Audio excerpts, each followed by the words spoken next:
بسم اللہ الرحمن الرحیم. میرے بچوں، امریکہ کے newly elected president Donald Trump نے گرجنا شروع کیا ہوا ہے. وہ گرجتے ہیں، برسیں گے نہیں. یہ میں بھی آپ کو پیشین گوئی کر رہا ہوں. سیاسی کو جتنا وہ گرج رہے ہیں وہ بالکل بیٹھ جائیں گے. آنے والے چند دنوں میں آپ یہ تماشا جو دنیا کے سیاسی اسٹیج پہ رچایا گیا ہے، اس ڈرامے کو آپ ایکسپوز ہوتے دیکھیں گے. جو اس میں مسلمان ملکوں کا تو رول ہی نہیں ہوگا. اب وہ کہہ رہے ہیں جی میں غزہ سے فلسطینیوں کو نکالوں گا، 6 جگہ ان کو بتاؤں گا، وہاں جا کے رہیں. کبھی کہتے ہیں کہ وہ سعودی عرب کو کہوں گا کہ وہ فلسطین کو سعودی عرب کے لیے علاقے دے دے، وہاں فلسطین بن جائے. یہ عجیب باتیں کر رہا ہے. پہلے یہی چیز نیتن یہود نے کہی تھی. آج جو ہے وہ جو اس دنیا کا واحد سپر پاور ہے امریکہ، اس کی ترجمانی کرتے ہوئے ڈونلڈ ٹرمپ کہہ رہا ہے یہ ناممکن باتیں ہیں. مسلمان ملکوں نے تو ہمیشہ ڈپینڈنٹ ہو گئے تھے. جب سے خلافت عثمانیہ ختم ہوئی اور ان سب نے مل کے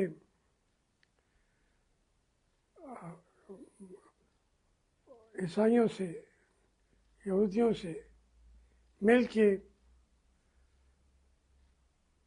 مکہ بھی آزاد کروا لیا عثمانیوں سے، سارے یہ ملک آزاد ہوتے گئے. جو نہیں بھی بننا چاہتے تھے وہ بھی آزاد ہوتے گئے. تو وہ ایک جو بہت بڑا گریٹر پلان تھا یہودیوں کا، وہ کامیاب ہو گیا. لیکن یہ جو ریسنٹ اکرنس ہوئی ہیں غزہ کے اندر، اسی طریقے سے لبنان کے اندر حوثیوں کا جنت پن طریقے سے کھڑا ہو جانا اور ایران کا ان سب کو سپورٹ کرنا، کھڑا کرنا، اور جیسے اقبال نے کہا تھا کہ لڑا دے مموجے کو شہباز سے. تو وہ فلسطینیوں نے ان تمام چھوٹے چھوٹے گروہوں نے، حوثی ہوں یا اس کے نصر اللہ کا حزب، وہ اس سب نے مل کے ڈیر کر دیا ہے. جیسے ابو جہل کو 2 چھوٹے چھوٹے بچوں نے وہ زندہ جو بڑکے مار رہا تھا وہ ڈھیر کر دیا. اب ایک ضد ہوتی ہے.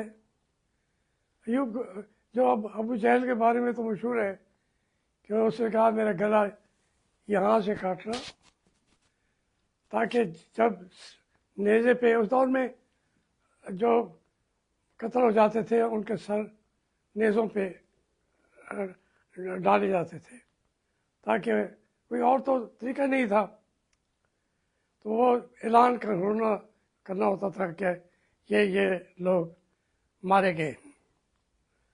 تو اس نے کہا جب میرا لوگ سر دیکھیں تو انہیں پتہ چلے کہ یہ کسی سردار کا سر ہے، یہاں سے کاٹے۔ تو یہ جو ٹرمپ ہے یہ یہی بات کر رہا ہے کہ مجھے یہاں سے کاٹے۔ امریکہ ختم ہو چکا ہے، اس کی شروعات تو کب سے آ رہی تھی سامنے، اور اب امریکہ اندر سے ختم ہو جائے گا، لیکن ابھی تک تو یوں لگتا ہے کہ وہ اتنا بڑی طاقت ہے کہ وہ کہتے جی اگر آپ سیز فائر پہ عمل درآمد نہیں کرتے، وہ تو کرتے ہیں۔ انہوں نے کہا کہ ہمارے لوگوں کو مار رہے ہیں آپ، ہمارے کھانے پینے کی چیزیں آنے نہیں دیتے، اس پہ تو عمل کرائیں۔ لیکن یہاں ٹرمپ صاحب بیٹھے، وہ سارے یہودیوں کے سرمایہ پہ الیکشن ہارتے ہیں یا جیتتے ہیں، ان کی جو ہاتھ ہے، ان کی جو جان ہے وہ پنجہ یہود میں ہے۔ تو انہوں نے یہ جو کچھ کہا ہے انشاءاللہ اس کا جواب بھی اب آنے والا ہے۔ تاریخ جو ہے ہمیشہ یہ چیزیں دکھاتی رہی ہے کہ جو اپنے آپ کو بڑی طاقت سمجھتا ہو تو اس میں کئی جو ہے ہم کیسو کسرا کا دور بھی تھا، جہاں پہ رومی اور ایرانی دو بڑی طاقتیں تھیں۔ حضور صلی اللہ علیہ وسلم نے کہا کہ میں ابھی دیکھتا ہوں کہ ان کے محلات کے کنگرے گر رہے ہیں، اور اس بادشاہ کے ہاتھ میں جو سونے کے کنگن ہیں وہ ہمارے غلاموں کے ہاتھ میں آئے ہوئے ہوں گے، اور اسلام کا بول بالا ہوگا۔ ہمارا یقین ہے، ایمان ہے کہ یہ بڑی بڑی طاقتیں مٹتی بھی رہی ہیں، بنتی بھی رہی ہیں۔ یہ میں مذہبی طور پہ نہیں کہتا، عثمانی بہت بڑی طاقت تھے، 3 بڑے اعظموں پر ان کی حکومت تھی، لیکن وہ بھی آخر اقبال کو کہنا پڑا کہ عثمانیوں پر کوہ غم ٹوٹا تو کیا غم ہے، عثمانیوں پر کوہ غم ٹوٹا تو کیا غم ہے، کہ خون 100,000 انجم سے ہوتی ہے سحر پیدا، خون 100,000 انجم سے ہوتی ہے سحر پیدا۔ تو انشاءاللہ اس میں یہ سحر پیدا ہو چکی ہے، اور انشاءاللہ آنے والا دور حق و انصاف کا دور ہوگا، اسلامی قوتوں کا دور ہوگا۔ یہ تمام جو روس ہے، چائنا ہے، حتیٰ کہ انڈیا بھی، اور وہ انڈیا کے لوگوں کو ایک کریڈٹ جاتا ہے کہ وہاں انہوں نے جمہوریت کو قائم رکھا ہے، اچھی یا بری سے۔ انہوں نے کسی جرنیل کو اپنا مارشل لا لگانے کا کوئی سوچ بھی نہیں سکتا۔ اب جب 2 ملک کھڑے ہیں، ایک 7ویں حصہ کا ملک ہے چھوٹا سا جس کا نام ہے پاکستان، اس کو مزید ہم نے چھوٹا کر لیا ہے، وہ جمہوریت کے بغیر رہتا نہیں ہے۔ ہم جمہوریت میں سانس نہیں لینا چاہتے، ہم وہ بدبخت قوم ہیں، اور اس ملک کے یہ بدبخت جو ہمارے جرنیل ہیں۔